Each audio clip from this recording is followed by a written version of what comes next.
Tom फेरी कहते हैं कि आप मुझे आपकी आदतें बताओ, मैं आपको आपका फ्यूचर बता दूंगा। और ये बात सही भी है, क्योंकि हमारी आदतें ही हमारी पहचान होती है। स्टीफन आर कवी ने 1989 में दी 7 habits of highly effective people publish की, जो आज तक की सबसे बेस्ट सेल्फ हेल्प बुक में से एक है। और आज हम इसी बुक की 7 हैबिट्स के बारे में जानेंगे, जिसमें हाईली इफेक्टिव लोगों की फर्स्ट हैबिट है बी प्रोएक्टिव। जब इंडिया में जीएसटी अप्लाई हुआ तो कई सारे व्यापारियों ने जीएसटी का विरोध किया। उनको भी पता था कि उनकी इस टैक्स से कुछ नहीं होने वाला, पर फिर भी उन्होंने जीएसटी को समझने की बजाय स्ट्राइक करके अपनी एनर्जी और टाइम वेस्ट किया।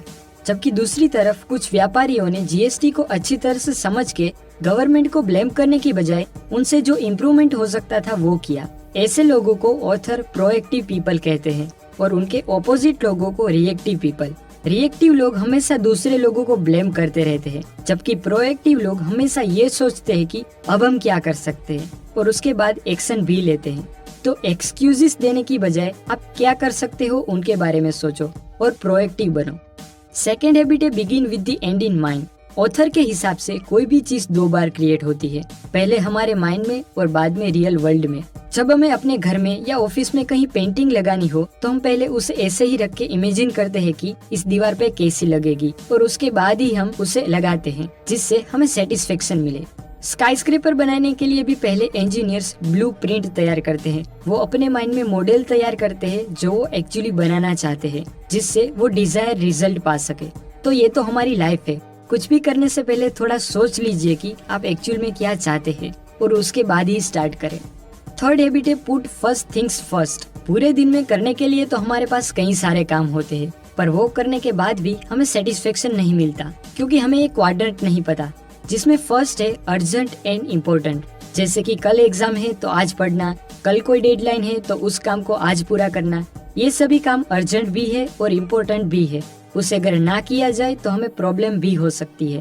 सेकेंड है नॉट अर्जेंट बट इम्पोर्टेंट। इसमें वो काम आएंगे जिसकी डेडलाइन नहीं होती, पर उस काम को ना करने पर प्रॉब्लम जरूर हो सकती है, जैसे कि exercise, enough sleep, family time etcetera.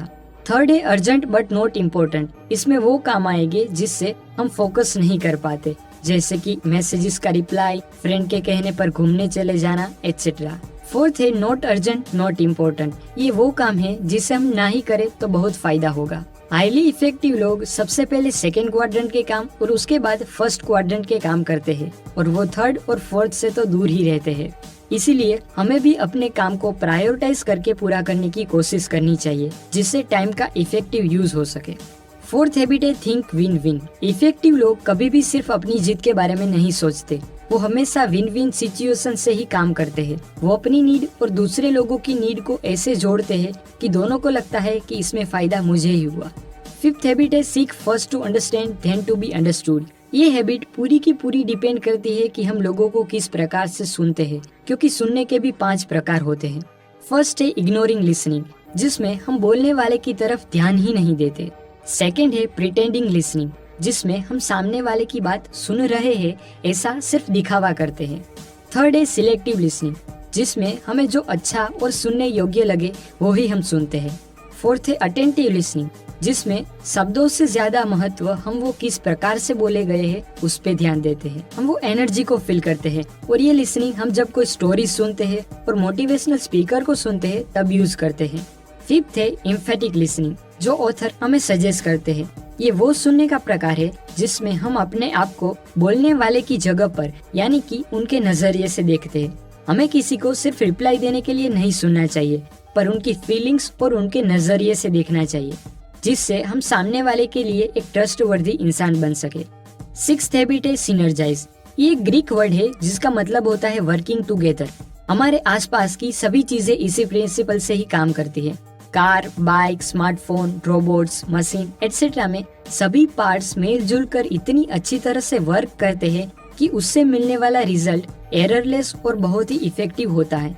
यह हैबिट में हमें सभी काम का बोझ अपने ऊपर लेने की बजाय लोगों के साथ मिलकर वो काम को डिवाइड करके वर्क करना चाहिए। सेवेंथ हैबिट है शार्पन दी सॉर्ड, मतलब कि जिस तरह हथियार शार्प हो तो कुछ भी काटना इजी हो जाता है, ठीक उसी तरह खुद हम अपने आप को कंटिन्यूअसली फिजिकल, मेंटल, सोशल और स्पिरिचुअल फील्ड में डेवलप करें तो हमारे लिए कुछ भी पाना आसान हो सकता है।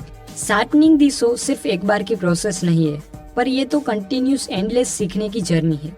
हमारे पूरे दिन के 90% काम हमारी आदतों से ही होते हैं, तो अगर हम वो सारी आदतें इस 7 आदतों से रिप्लेस कर दे तो हम भी हाईली इफेक्टिव बन सकते हैं।